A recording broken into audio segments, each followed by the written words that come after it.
So you see, like sometimes when he would give us a permission to, he would open a window or a gate and say, all right, you can step out. It was a treat beyond anything.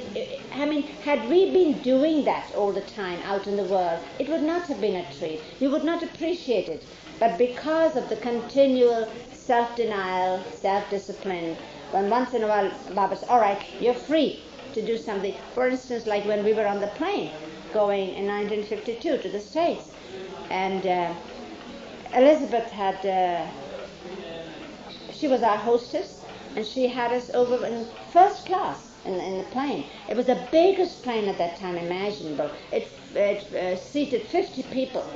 It was TWA, you know, and we were free in the plane. In the plane we were free to eat what we liked or whatever was served, no restriction. Now that was wonderful. That meant, and I love to taste and to, we all do, I think, Mary does too, of every country, you know, not just we want Indian food wherever we go, certainly not, but Japanese, French, English, American, all that. So it was great. You just sat there, you had magazines or something, and every now and then the stewardess came and placed a tray, a pillow and a little tray on top of it. And it's the first time I'd seen poached eggs that moved, the yolks moved like Eddie Cantor's eyes. Every now and then I shook the tray and surely the eyes would come down. Then I do it this way, so it was a toy plus eating as well. But that wasn't all. I couldn't believe it. That at one time there was a little bottle in it. Now, I mean, there was no drinking with Baba, except I remember 2 occasions in our life with Baba when Baba served us some wine.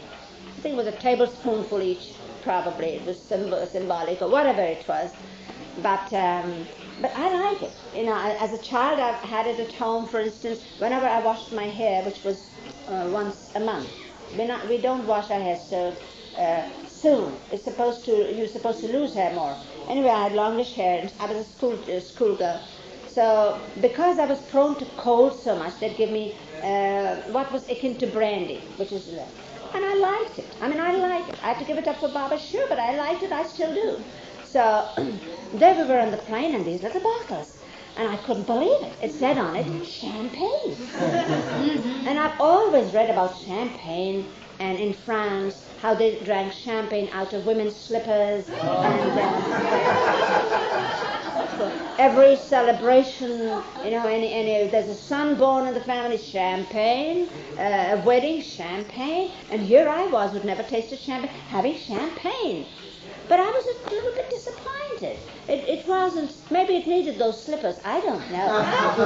But it wasn't as good as I thought. So then, later, when the stewardess came and asked, could she serve drinks? And she said, what would you like? And I heard Rano say beer, and I said, no, that bitter thing. Anyway, I've had it once. No. So, and then turned to me, and I was dying to taste something that I hadn't tasted before. But then I remembered that in the detective books I used to read to Baba, there was always a very nonchalant detective drinking martini, you know. So I said, that's the thing. Get myself martini. So I looked up as if I'm an old hand at it. I said, martini. I imagined Greta Garbo might have said, martini. So when she got it, I didn't know what was coming. I loved the glass it came in, a beautiful big crystal sort of thing, a see-through glass bowl like that, with a thin, long stem that was like a crane. We had him standing on one leg and a bottom, and this beautiful colored thing. And then I took it, and then I gave myself away. I said, what looked like a little green beetle in the middle? I said, what's that? Oh, she said, that's an olive. I said, of course.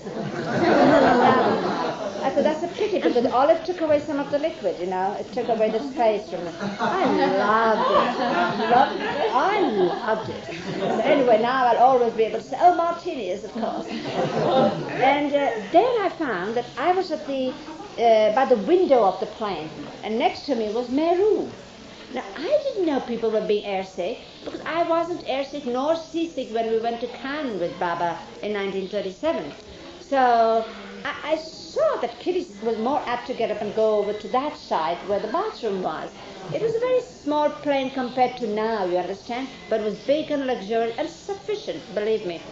So then I found that Meru kept saying no to whatever the stewardess offered. She said, no, thank you, no, thank you. And I realized she was feeling a bit queasy.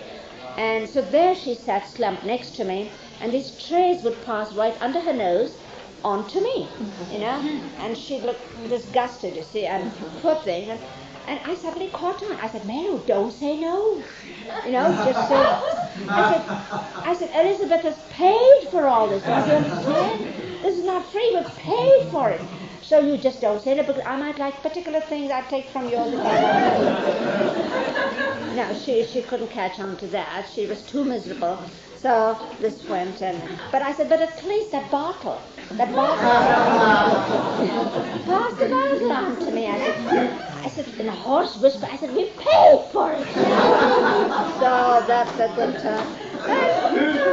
Never, of course, coming back was no picnic at all, believe me. That was after the accident, and the whole thing was different. But going was fantastic. It was something so new. Not only was it the first time we sat in a plane, it was the first time for so many things. There was so many things were first for us, you see.